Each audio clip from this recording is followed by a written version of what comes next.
most of the job growth over the last few years has occurred in low-wage industries. According to the Bureau of Labor Statistics, that trend is expected to continue over the next 5 years.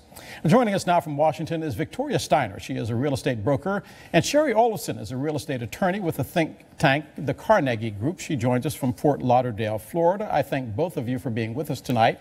Ms. Steiner, we'll begin with you in Washington. Based on the numbers that we are seeing, we just can't keep up with our rent, especially our wages. Is there anybody in Washington, in government, who understands it?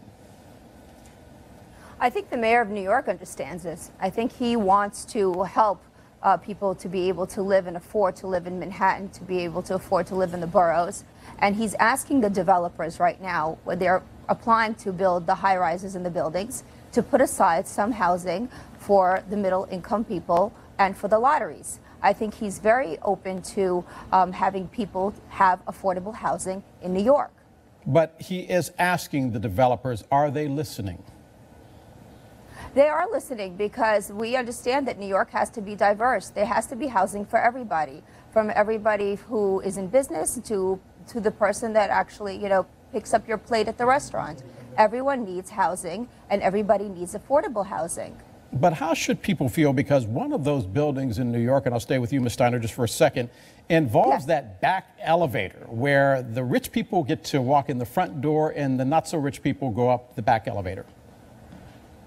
Well, there's not the back elevators. There's two separate entrances. Sometimes they change up the amenities. They'll say they have the pool and the gym, and they won't let, let's say, one use one or the other. They just don't want the people to, I guess, to come together, because if somebody's paying $2 or $3 million for an apartment, they don't want someone who's paying $1,500 a month for a two-bedroom to be in the same type of lobby. I disagree with that. I think that's completely wrong. But that's what people are doing now, unfortunately. Ms. Olefson, if these numbers are so bad, then why aren't renters rising up in outrage, or are they? Del, this has been a problem for a long time, but it's actually just coming to the forefront now because it's beginning to impact people who aren't very low income earners. So we base affordable housing on area median income, AMI.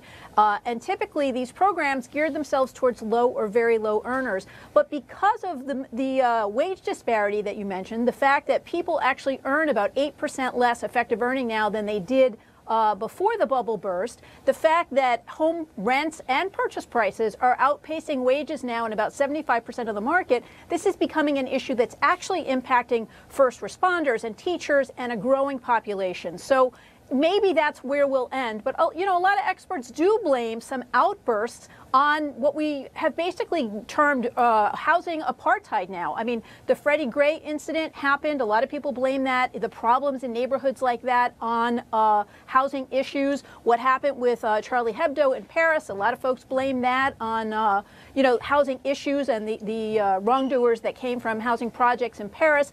It's a growing problem, and places like New York or San Francisco have been experimenting with it. I mean, the poor door got a lot of attention from the media, but New York's been trying rent control. They've been trying inclusionary zoning for years. Now there's a proposed mansion tax so that high-income earners will be paying for affordable housing. There's a proposed pied-à-terre tax. Right. You just mentioned two things, and I don't want to let you go without pointing them out. One is rental apartheid, and then the other, poor doors. Does that sound American? No, it doesn't. But the question really boils down to who's going to be responsible for this. I mean, is this a government taxpayer issue? Is it really fair to put this on for-profit developers who have shareholders and investors who, some of whom may be our own pension funds? It's really a matter of who's going to be accountable for this. So I'll ask you, Ms. Steiner, because everybody in Washington, it seems, has somebody lobbying for them or lobbying against them. The fact that we are talking about this 7 years after a candidate named Barack Obama came to Washington saying that the gap between the have and have-nots was too wide, who's lobbying against affordable rents? Who's on the other side of this argument? I don't think anybody's lobbying for affordable on non-affordable rents. I think people really want everyone to have access to housing. And when the developers do apply for the permits and they want to build 30 stories and they're only allowed to build 20, the government gives them the right to do that. But if they give the 10 stories to affordable housing, I think that everyone wants to give everybody a shot. What are some of the more extreme stories that you have heard of people trying to make ends meet when clearly they can't afford to do so, Ms. Steiner? I see that a lot of my friends and a lot of people coming out of school right now have two-income households, and I haven't seen that in many years, because when people come and want to rent an apartment today, they have to show 40 times the rent. So if you're going into a $4,000 apartment, you have to show me that you make $160,000 a year. $160,000 a year is very difficult for someone who just came out of school. Ms. Olefson, Victoria raises a good point, and that is that, you know, we have almost 80 million millennials who are coming out, and they're predominantly our renters. I mean, our renters are often people right out of school. And that's where the housing market, the healthy market, housing market really begins. This is the first time ever that we have the beginning of a very unhealthy market because of rental rates, folks having a really hard time saving a down payment, and there's going to be a trickle impact that's going to affect all of us. In fact, I want you to take a look at this. Higher housing playing a big part on how those millennials, how the younger generation makes their plans for the future. According to the accounting firm Ernst & Young, millennials saying that finding an affordable home ranking as their #1 deciding factor in even having children. They say it topped benefits, salary, flexibility, and parental leave. And Ms. Olefson, I want to go to you on this because we once thought of, I guess, renting as something that was temporary. We also thought about a minimum wage job as being something that would be a stopgap measure. Now people need a minimum wage job as their real job, and renting has turned into the only place that people can afford. What's it going to take to change that? Correct. And the good news, if you want to call it that, is that rental rates this year, the increase in rental rates will actually exceed the increase in home purchase prices. So even at this point, an average mortgage in this country takes up about 20% of your income. Average rental is taking up about 30%. For 20% of renters, their rent is taking up 50%. So that rent-to-own ratio in more and more markets is going to favor owning. And we're going to see more and more people looking to buy. Hopefully the government is opening up the credit box so folks can get a loan, because we know 97% of those millennials do borrow money to purchase. But, you know, we still have a problem with inventory. So we need to figure out a way to encourage builders to start building more first-time homes. Only about 1 in 5 new construction is affordable for first-time buyers. But we will start seeing that, because the truth is the only long-term remedy against rising rents is sustainable home ownership. I want you to both hold on for just a moment, because I want to bring in Airbnb.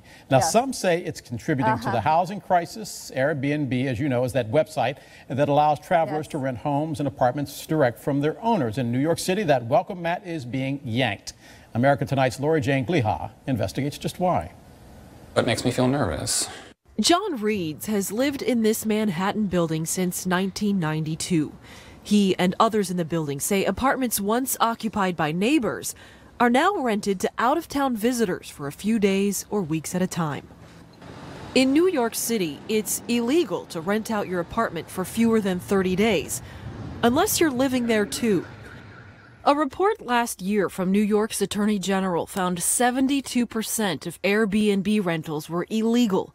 They were short-term rentals of entire apartments, something Senator Kruger calls illegal hoteling.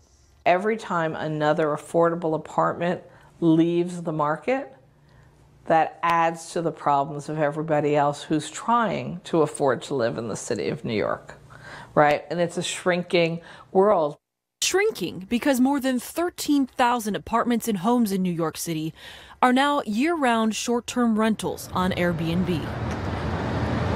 That's according to the website Inside Airbnb, which scrapes the data from Airbnb's listings.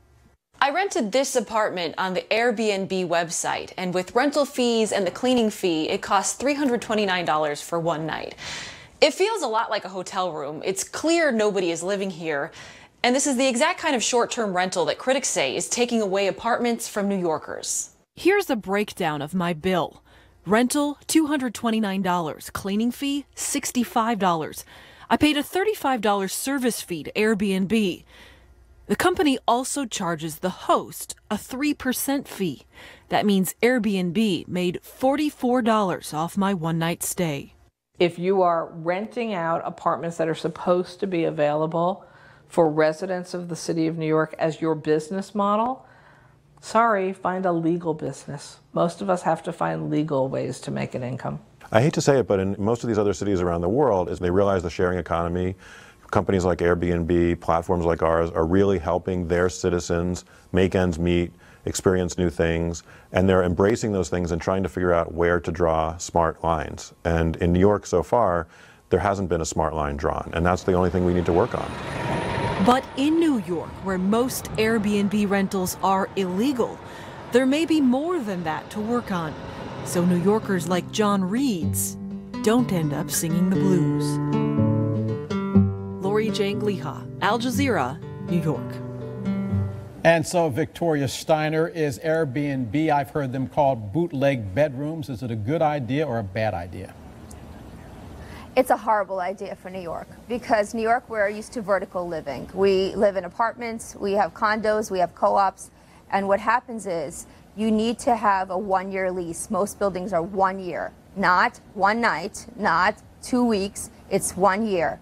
And what happens is there's a board package and it's scrutinized. You have to make sure that you have no criminal record, you make enough money to pay for the $10,000 or whatever, $5,000 that you're paying a month. And what happens here is that people take their apartment that they're renting for $5,000 and they rent it per night and they make a lot of money. So this is their business on the side. The landlord gets hurt because it's wear and tear, and also the next door neighbor, if I live there with my children, I don't know who's living. Is it a child molester? Is it a criminal? There's no background checks on these people. So, and also the city is not getting any taxable income on this. So it's not fair to anybody. Ms. Olefson, do you agree? Yeah, I mean, I actually do rent an apartment in New York City, and I would never consider renting it through Airbnb. So it's an interesting business model, just like Uber and any of these other sort of ways to leverage unused resources. I don't see it as the end of New York renters. Frankly, I think that more often you've got a rogue renter like that who's going to get shut down by the condo. Certainly, if it's a co-op, he's going to be shut down. And I don't see that as the end of renting, sustainable renting in New York. I think a bigger issue for New York City are actually foreign investors who are buying units there, oftentimes to just park their money in the United States and not using those units. So those are vacant units that other New Yorkers can't access. They're driving up the prices. And on top of that, they're not adding to the local economy because they're not there most of the time. So they're not spending at the dry cleaners and the restaurants and whatnot. The other big issue in New York and other areas, including here in Miami, are these uber luxury condos now, which are making even normal condos for high earners unaffordable. I mean, we're talking, $80 million for a unit at 157. We're talking about the Porsche Tower here in Miami. Most of that, again, is also foreign money. Ms. Steiner, and we've got about yeah, but those property taxes, the property taxes on there is $80,000 a month. Yeah, I want to get into this last question. We get a mortgage deduction for our real estate. Should we get a deduction for our rent? And I've only got about 15 seconds for each of you on this one. I think we should, but we don't. There's no deduction in rent. So if you're renting an apartment and you're paying $6,000, it's done. Ms. Olefson? There's no deduction. Yeah, I'm a huge advocate of tax incentives for homeowners, not only the mortgage interest deduction, but the capital gains exclusion. And there's been research done in places like Germany where those taxes are either reduced or eliminated, and home ownership rates go down, home values plummet. So I think that the idea of encouraging folks, particularly with rates rising, which we'll expect this year, anything we can do to help make permanent home ownership more sustainable is a good idea. I want to thank you both for being with us this evening. Victoria Steiner, our real estate broker from Washington, D.C., and Shari Olefson, our real estate attorney with the think tank, the Carnegie Group, joining us from Fort Lauderdale. Thanks for being with us tonight. Thank you.